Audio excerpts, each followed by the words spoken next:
বেঁচে থাকা বিশাল বিলাসিতা, বেঁচে থাকা এমন বিলাসিতা,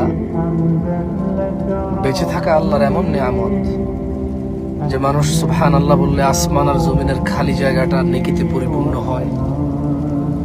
মানুষ আলহামদুলিল্লাহ বললে নেকির পাল্লা ভারী হয়ে যায়।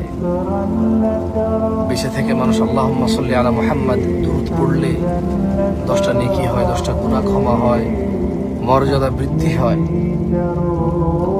ওর প্রতি রহমত নাজিল হয় 10 বার। বেঁচে থাকলে ফজরের 2 রাকাত সুন্নত আদায় করলে দুনিয়াতে যা আছে এর চেয়ে বেশি কিছু পাওয়া যায়। বেঁচে থাকলে ফজরে 2, জোহরে 6, মাগরিবে 2, ইশায় 2, মোট 12 রাকাত সুন্নতে মুআক্কাদা পড়লে আল্লাহ সুবহানাহু ওয়া তাআলা জান্নাতে ঘর তৈরি করবে। যে ব্যক্তি প্রতিদিন 12 রাকাত সুন্নত আদায় করবে তার জন্য আল্লাহ একটা করে ঘর নির্মাণ করবে। সুবহানাল্লাহ।